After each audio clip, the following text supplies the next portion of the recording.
Have you ever had one of those days where you wake up, look in the mirror, and wonder, when did I start feeling old?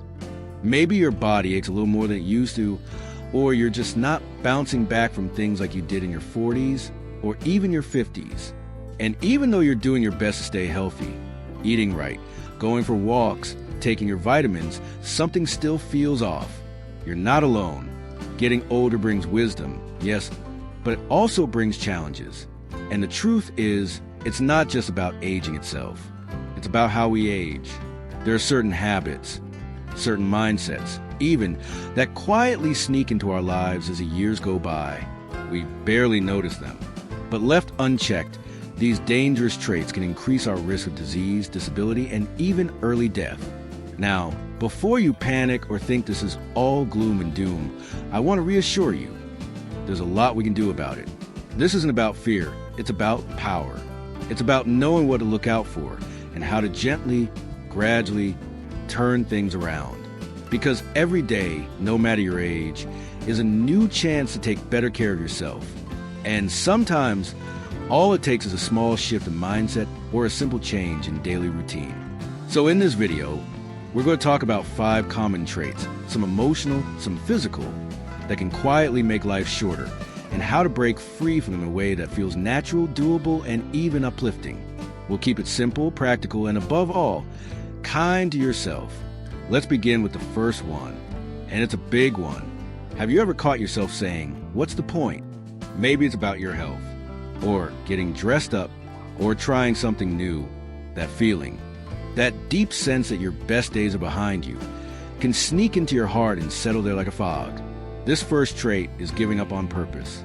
It doesn't always look dramatic. It might just show up as a quiet resignation. Eating the same food every day, skipping walks because what difference does it make? Or turning down invitations to go out because, well, you're not sure why. When we lose our sense of purpose, even in small ways, our bodies and minds begin to slow down in ways that aren't always visible at first. Studies have shown that seniors with a strong sense of purpose live longer, stay mentally sharper, and recover faster from illness. And the good news is, purpose doesn't have to mean running marathons or starting a business. It could be as simple as planting a garden, calling your grandkids once a week, volunteering at the library, or learning something new online. Purpose can be small, quiet, and personal, but it's the fire that keeps us going.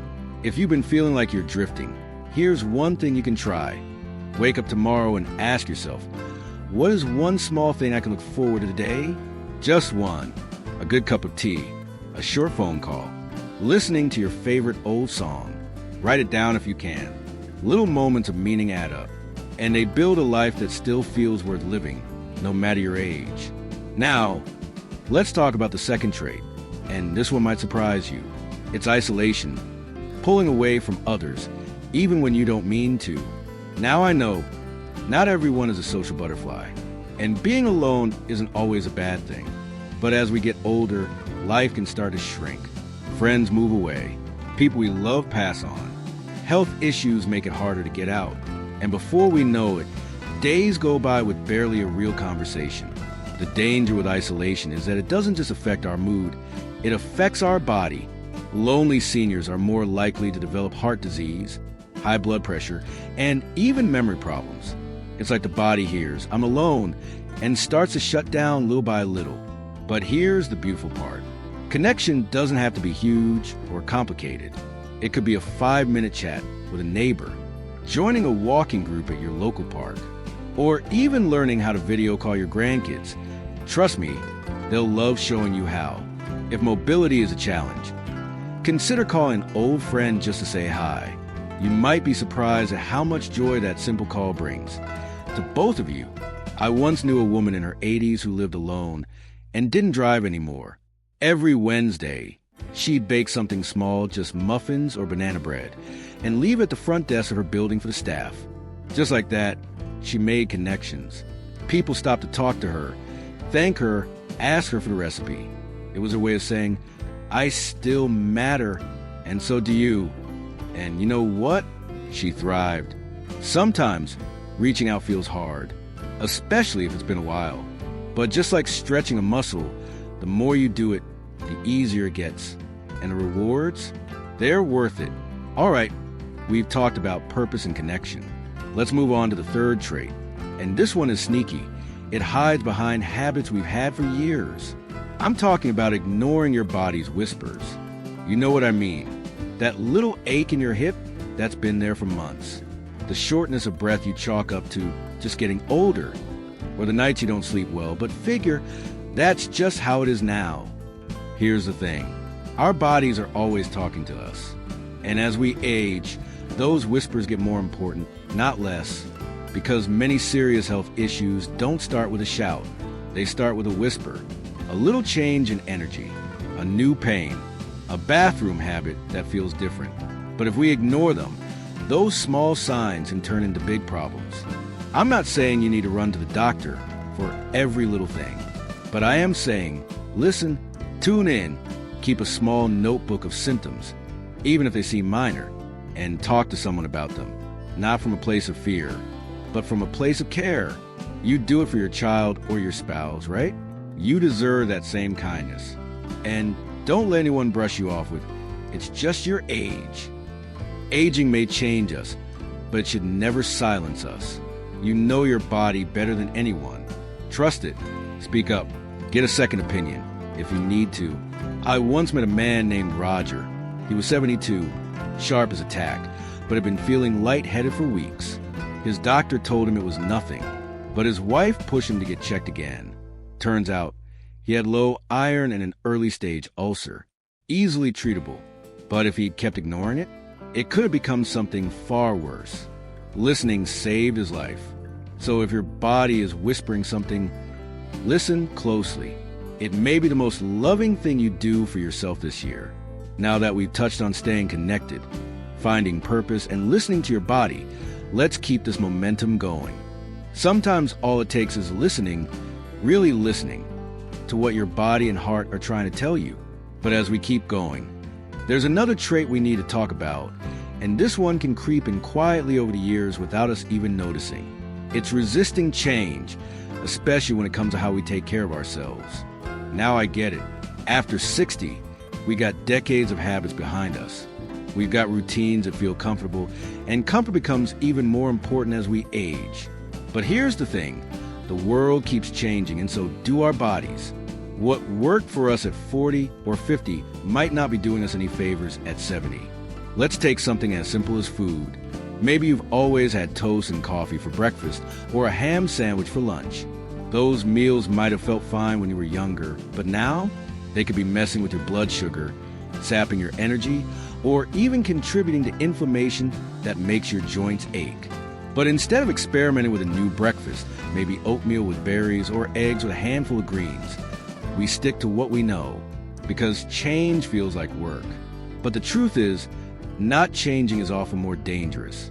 When we stop being curious about new ways to eat, move, rest, or think, we start to decline. Slowly but surely. I once met a retired teacher named Bill.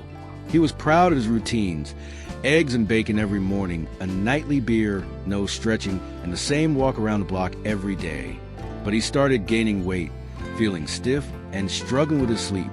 His doctor gently suggested some changes. At first, Bill resisted. "I've been fine this long," he'd say. But finally, after a bad fall, he made a few tweaks, swapped heavy breakfast for lighter ones, added some light yoga, and cut back on alcohol. Within 2 months, he felt like a new man. And the best part? He said he wished he'd done it sooner. So if there's something in your routine that's not quite working anymore, don't be afraid to switch it up. You're not too old to change. In fact, the ability to adapt is one of the strongest signs of staying young at heart. Start small. Try a new type of tea instead of your usual cup. Walk a slightly different route. Add one new vegetable to your dinner. Or simply ask yourself, is this still serving me or just familiar? You might be surprised at how refreshing change can feel, especially when you're doing it for you. Now, let's talk about something that many people don't like to admit out loud. And yet, it's more common than we think. It's the habit of bottling up emotions. You know what I mean? Brushing things off with, "I'm fine," even when you're not. Holding in sadness, frustration, or even grief. because you don't want to burden anyone. But here's the truth. Unspoken feelings don't just disappear. They linger, they fester, and over time, they can do real damage, not just to our mental health, but to our physical health too. Studies show that chronic emotional stress can lead to heart problems, lowered immunity, and even early cognitive decline. Think back to a time when something really upset you, but you didn't talk about it. Maybe a disagreement with a family member, maybe the loss of a friend. Maybe you're still carrying that weight, and maybe it's showing up as tight shoulders, trouble sleeping, or that little pit in your stomach that never fully goes away. Now, I'm not saying you need to spill your heart out to everyone, but finding a safe way to express what you're feeling, whether through journaling, prayer, talking to a friend, or even speaking with a counselor, can be one of the most healing things you'll ever do. There's so much we've lived through, and sometimes the older we get, the more we carry. Regret, loneliness, grief. But carrying it silently doesn't make you strong. Letting it out, that's real strength. I remember a woman named Grace. She was 78 and had lost her husband a few years earlier. Everyone thought she was doing fine, but inside, she felt hollow. She kept it all in until one day, during a group at her local senior center, she finally said, "I miss him every day, and I'm tired pretending I don't." That moment changed her life. It didn't erase her grief, but it gave her space to feel it. And in that space, healing began. So, if you've been holding something in, maybe it's time to let it breathe. Even just saying it out loud to yourself can be a powerful start. You don't have to carry it all alone. And believe me, sharing doesn't make you weak. It makes you human. When we resist change, when we silence our emotions, and when we forget to listen to our bodies, we slowly disconnect from ourselves. But the beauty is, it's never too late to reconnect. Each moment is an opportunity, a gentle nudge, a chance to say, I matter, my health matters, my joy matters. You deserve that. And the truth is, you don't have to do anything dramatic to start turning things around. Sometimes, the smallest shift in how we think, how we eat, or how we speak to ourselves can create the biggest difference. You just have to be willing to take that first step. Not perfectly, not quickly, but honestly. So if today you're feeling a little stuck, a little tired, or just not yourself, know that it's okay. There's nothing wrong with you. You're simply being invited to care for yourself a little more deeply, to listen, to adjust, to speak kindly to yourself again. Let's keep going. There's one more trait to talk about, and it might be the most important one of all. Sometimes we don't even realize how much we're holding back until something breaks us open. And when it does, we have a choice to close back up or to grow. But there's one more thing we need to talk about. One more habit that quietly steals joy, energy, and yes, even years from our lives. It's giving up on purpose. Now, I know that might sound heavy, but stick with me here, because this one matters more than you think.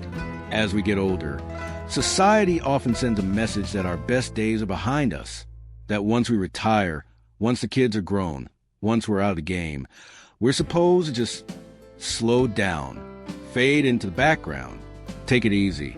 And look, rest is important, but purpose, that spark that gets you out of bed in the morning, that sense of meaning, is what keeps you alive. Without it, the days start to blend together, the energy fades, and even your health can start to suffer. Studies have shown that seniors who feel like they have a reason to wake up each day, whether it's volunteering, gardening, mentoring, creating, or simply caring for something, tend to live longer, happier, and healthier lives. But here's what I want you to really hear. Purpose doesn't have to be big. You don't need to save the world. You don't need to run marathons or start charity. Purpose can be something beautifully small. A daily walk where you smile at every person you pass. Calling your grandkids just to hear about their day. Tending to your plants, your pets, or even a neighbor who needs company. Writing a few words in a journal each morning about what you're grateful for. Purpose is personal. It's quiet and often it's simple. I once met a man named Joe. He was 84 and living alone. After his wife passed, he felt lost. Days went by where he didn't even bother getting dressed. But one day, he noticed that the mailman, just a young kid, looked stressed. So Joe decided he'd wait for him every morning just to say hello. Over time, they got to chatting. Joe started baking cookies, sharing stories, making this young man laugh. And little by little, that 5-minute interaction brought color back into his life. Joe said to me once, "I thought I was done. I didn't realize I still had something to give.